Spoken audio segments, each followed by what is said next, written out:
Live now, just records and you upload Yep. later.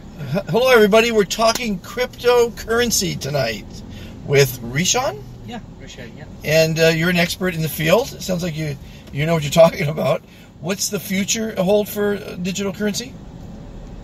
I think the future is pretty uncertain, but a lot of positive scenarios. I think it's pretty obvious that a lot of traditional currencies will be digitized in the future, and potentially a lot of asset classes that currently serve a function will be digitized, like gold. Bitcoin could become digital gold. I think there's a strong use case, along with various other functions. So digital currencies these days, there's digital assets, there's functional tokens. I think it's just a movement towards a financial system that's able to subdivide value into smaller pieces that can be divided and traded and transferred across the planet in a matter of seconds. And that's the breakthrough. In 1,000 feet, turn left onto North Doheny Drive. Run through of today. Someone bought, someone sold. How did that work? Yeah. Today cryptocurrency markets are speculative for the most part, or speculatively driven. They're not fundamentally driven. So people are buying and selling coins on the premise of that coin value going up or down and them making money, not on the premise of that coin serving a specific function. And that's So it's like like playing cards, basically. Right. For now, that's unfortunately the world we're in. Turn left onto North Doheny Drive. I wasn't around for it, but maybe when I don't know if this is true, when the stock market came about, the advent of making money trading stocks was more attractive than buying Amazon and holding it for 10 years. It's one of those situations when no one knows what the Amazon of the crypto world is, but there's obviously an immediate opportunity to profit off trading. And now there's tens of thousands of cryptocurrencies now, right? Yeah, there are definitely thousands. I'm not sure if anyone knows the total amount because new ones are being created every day. Most of them, kind of wither away to nothing. But yeah, there's at least some. Continue on North Doheny Drive for 1.5 miles. Somebody launches one and withers away to nothing. Did people lose money in that instance? So the majority of the time, no, because someone launches a coin, they never do anything with it, they never raise capital, and it just dies, right? The only time people can lose money in it is if they invest in the coin. Okay. And are unable to sell. And are there physical coins? Well, there's not really a physical coin. Is Bitcoin, let's say, that's the number one, right? Bitcoin? Yeah. That's the number one digital currency? Yeah. It's an actual physical coin? No, absolutely not. They're called coins, I guess, as a metaphor, and to kind of explain, I guess, how easily transferable they are and holdable. But they're completely digital, virtual. They don't exist as physical matter. And then I heard the story of the guy buying 2 pizzas with when Bitcoin first came out. That those coins today would be worth multi-millions of dollars. Right, that's talking to the idea of people buying on speculation. Back then, no one was speculating and thinking Bitcoin would go to $20,000 or $10,000 or whatever it is right now. They paid for a pizza in a digital currency without knowing what that digital currency would be worth per unit in the future. Right. Yeah. And do you work with Bitcoin? Yes, my company in particular is a liquidity provider in the digital currency space. We obviously hold and buy and move around a lot of Bitcoin for liquidity provisioning purposes, along with a ton of other tokens. So my friend who's launching one might be interested to talk to you then. Absolutely, yeah. Because he's coming in a lot of money. If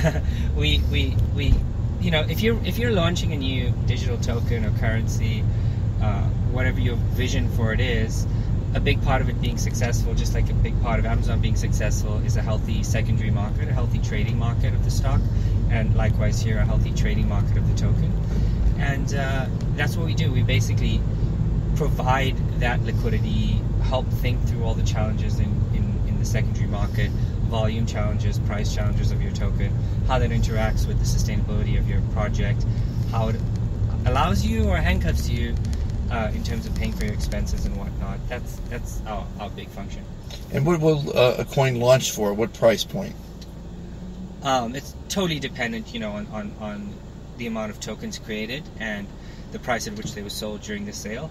There's some that launch at sub 1 cent, and there's some that launch at, I've seen at least a couple launch at, I guess, above $100. And that's like saying we're either going to create 10 coins and sell them at $1 million each, or we're going to create 1 billion coins and sell them at 1 cent each. That's Right. totally up to I see. the project owner. Yeah. And how much does it cost to launch a coin? Oof. It's a good question. If you're not raising capital, that's typically the biggest cost.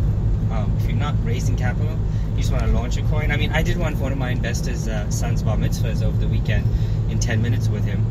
It cost us $2, I guess, to pay for the initial smart contract to get out into the world. So in theory, technologically, it costs you less than $10.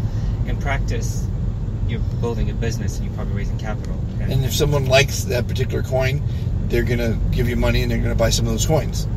Right. So you're selling stock, basically. Right. You're selling future utility of a coin. But it's very secure. Yep. Because you can't steal it. Yep. Unless, the person controlling the access does something unsecure, it's unstealable. It's like the Wild West, it sounds like a little bit. I mean, it's only been out a few years, right? How long has it? Yeah, I mean, Bitcoin itself, I think, originated in 2009. I got involved in 2011.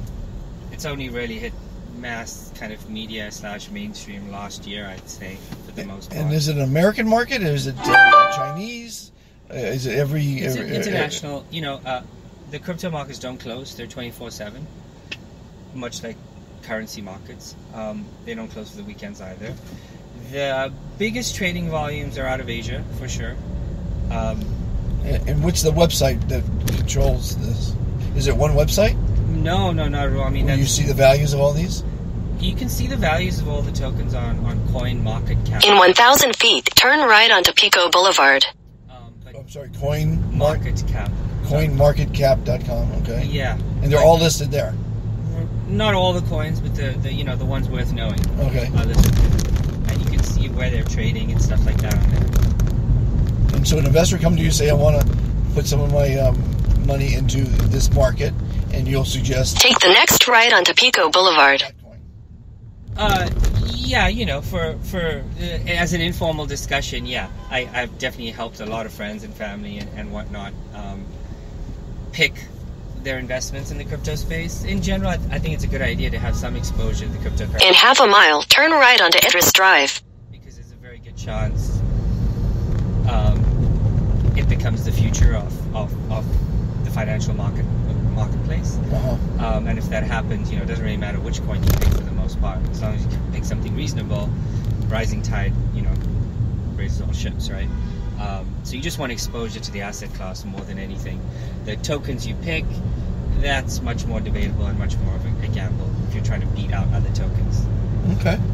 So is there for the listeners, if they want to get a hold of you, is there a way they can get a hold of you, a website, or do you want to say it or anything, or no? Yeah, sure. There's the company website is sublimegroup.io, sublimegroup.io, and my email is Rishan, Rishan, at sublimegroup.io. So is .io? Turn right onto Idris Drive, then turn left. Yeah, it's a right word. I'd say like Coda Pro. You have reached your destination. Is this the spot right here, or is it further? Yeah, just go right here and then left into the hotel. Okay, gotcha. Yeah. What was that? Take the next left, then your destination will be on the left. Oh, I got interrupted by this lady. Yeah, just get in here. Right here? Yeah. Oh, maybe we have to enter the other side. We'll find out. I don't know. See? Well, thank you so much for that. We got your Sublime information there.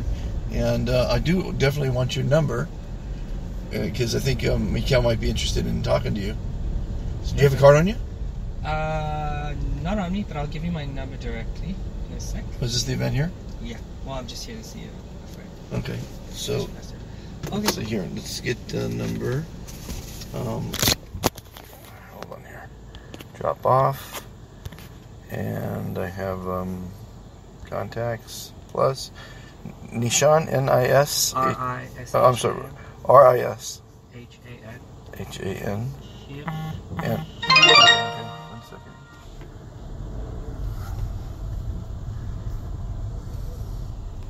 And, shit. Sorry about that. Rishan. Yeah. And the number is... And what's the phone number? 702 702 752 752 1886. 1886. Great meeting you. All right, you too. See ya. See ya. Bye.